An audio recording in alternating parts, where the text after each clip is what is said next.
seems to be a lot of things that are being withheld, like information that's being withheld about this treaty. I mean, guarantees are being touted by even the hotline as actual guarantees that actually are legally binding and all that. This is like equivalent to me not telling you some of the terms about a contract I'm offering you and then try to bind you to it. Well, the government is playing with words as regards the guarantees. That agreement among prime ministers that they interpret the treaty. Their view is, their opinion is, that the treaty means such and such. That's basically what they decided last June. And that agreement among top politicians has a certain weak but certain status in international law. So it's legally binding as an agreement among prime ministers, not among states. It's not a treaty. It's just an understanding among prime ministers. They understand that the treaty doesn't mean such and such. But that has nothing to do with the Court. It's the Court of Justice will decide. As I said, one of these prime ministers, Gordon Brown, will be gone in a few months. So even the group of prime ministers will be gone. And they promised to put that in a protocol down the road, but they say that protocol shall clarify but not change either the content or the application of the Treaty of Lisbon. And if words mean anything, that basically means this protocol should not change anything. It just clarify but not change the content of the application of the treaty. And what the content and application of the treaty means will be decided by the EU Court of Justice. Therefore, these so-called assurances are not legally binding in European Union law. They're not binding on the EU Court of Justice, which is the sole body empowered to interpret the treaties. They're not in the amendment.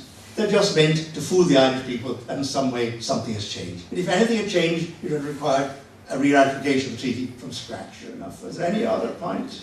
Just one voice here, yes. What happens if any of these promises they made to us, in regards to abortion or neutrality that are tested at the European Court of Human Rights before the treaty comes into force, the next one, before it's even written? See, the promise of protocol in a future treaty won't change anything because it says that it doesn't change anything. Yeah. And if the Treaty of Lisbon comes into force, the Court of Justice will decide the human rights of EU citizens, full stop. Yeah, okay. And we don't, in all areas, inheritance, succession, fair trial, right to strike, right to the child, all of these areas will come within the purview of the European Court of Justice for 500 million EU citizens. And that's a huge addition of the power of the European Union. And it's another big step in turning it into a state. The United States of America has the Bill of Rights. All states have charters of rights. Our own constitution has a whole section on rights. So the EU, as a state, must have its own rights. But they'll be superior to national rights in any case of conflict between the two. That's the key principle to grasp. And that this is a federal-type constitution, a huge step into turning the EU into its own kind of state, United States of Western Europe, but run on most undemocratic lines, when there is no European people, in the sense there's an American people or a German people. There's 20 or so, 30 different peoples with different languages, etc., etc. That's why these peoples want their own national states and democracy at that level. So this is an attempt to undermine and take over European democracy. It's an attempt to hollow out the nation state. That's already happened. Half our laws each year come from the community already. That include legal acts and regulations and statutory instruments. The Irish Supreme Court is no longer the Supreme Court. It's under the European Court of Justice for all matters covered by the treaties. Government ministers spend much of their time in the Dáil, and the Dáil spend much of his time translating into Irish law directives and regulations from Brussels.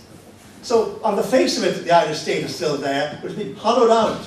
And the politicians who got us into this terrible mess economically are the people who presided over that and who benefit from it on a gravy train, many of them.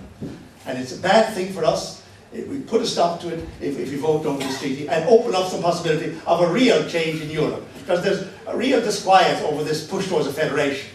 The British don't want it, the Scandinavians, or several of them don't want it, a whole lot of East Europeans don't want it. And that's why if we stop it, the Germans and French want it, and the Brussels Commission wants it. So there's a real conflict there. And if we can stop it, it opens up the possibility of a real change in the whole European integration process that would stop this bulldozing towards a more centralised and undemocratic EU. There's real need for people to talk, to go around, to do some canvassing.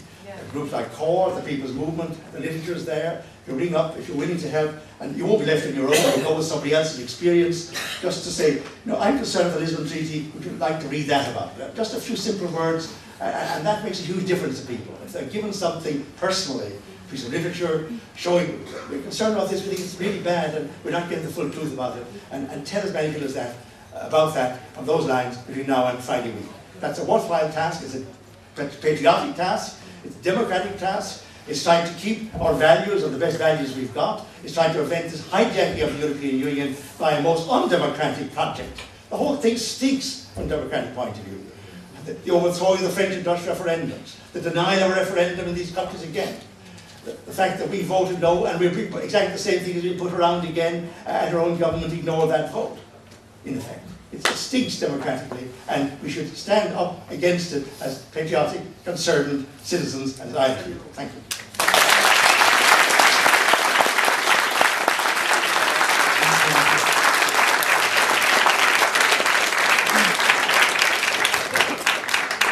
We're just going to have a quick 5-minute interval so that people can run into the toilet or whatever, and then we'll be back. Okay, thank you.